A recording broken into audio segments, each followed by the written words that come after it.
भारत पर यूरोपियन कंपनियों का आगमन कैसे हुआ, आइए जानते हैं इस वीडियो के माध्यम से। भारत में यूरोपीय कंपनियों का आगमन।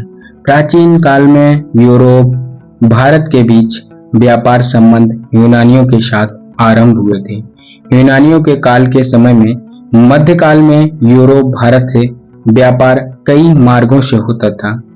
इस प्रकार भारत में मुख्यतः दो भागों से विदेशी प्रवेश करते थे। नंबर 1, उत्तर पश्चिम सीमा को पार करके प्रसिद्ध एवं परंपरागत स्थल मार्ग हुआ करता था। स्थल मार्ग बाल्कन प्रदेशों से जैसे टर्की, फारसी, ईरानी, इराक, अफगानिस्तान, भारत के कुछ दर्रे, खैबर दर्रे, कुर्रम दर्रे, बोलन दर्रा और गोलन दर्रा से होता था। दूसरा मार्ग जल मार्ग था, जो कि फारस की खाड़ी और लाल सागर होकर होता था। फारस की खाड़ी वाला मार्ग प्रचलित था, जबकि लाल सागर वाला मार्ग अत्यधिक कोहरे के कारण यह प्रचलित नहीं था। एशिया का अधिकांश व्यापार अरब वासियों के हाथ में था, जबकि भूमध्य सागरीय और यूरोपीय व्यापार इतालवी व्यापारियों के एकाधिकार में था। व्यापार करने की वजह क्या थी? यह व्यापार पूर्वी देशों के गरम मसालों के कारण बहुत ही महत्वपूर्ण था, क्योंकि गरम मसालों की यूरोप में बहुत मांग हुआ करती थी। यूरोप में भीषण ठंडी पड़ती थी। नमक और काली मिर्च और गोश्त पर जिंदा रहते थे।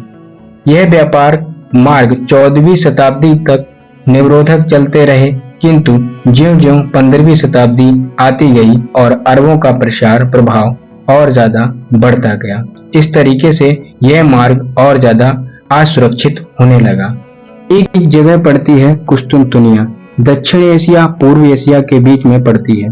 1453 में उस्मानिया सुल्तानी तुर्क ने दक्षिण एशिया और दक्षिण पूर्व एशिया पर धीरे धीरे अधिकार कर लिया।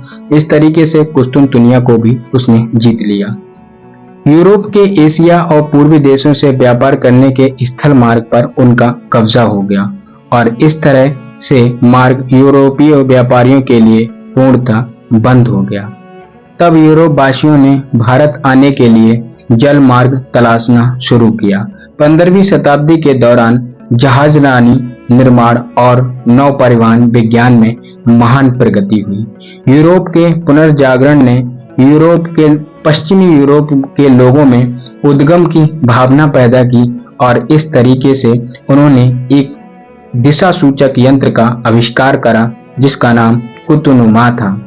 यह नए भौगोलिक आविष्कार और व्यापारिक मार्ग की खोज में पुर्तगाली अग्रणी हुआ करते थे।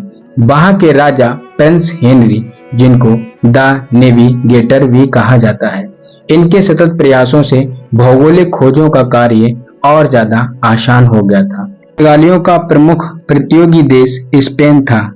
पुर्तगालियों ने 1487 ईस्वी में एक नाविक बायोलोम्ब्रियाज को तैयार करा भारत के रास्ते की खोज करने के लिए। यह दक्षिण अफ्रीका की एक जगह पड़ती है उत्तर मासा, उसकी खोज कर लेता है। इसको तूफानी उत्तरी भी कहा जाता है। यह इंडिया नहीं था। स्पेन ने भी 1494 ईस्वी में अपना एक नाविक को तैयार करा। कोलंबस भारत पहुंचने का मार्ग ढूंढते हुए अमेरिका पहुंच गया। इसको लगा कि यही इंडिया है। इसने वहां पर सोना और चांदी प्राप्त करा। दासों का व्यापार भी इसने किया और इस जगह को वर्तमान में वेस्ट इंडीज नाम दिया गया।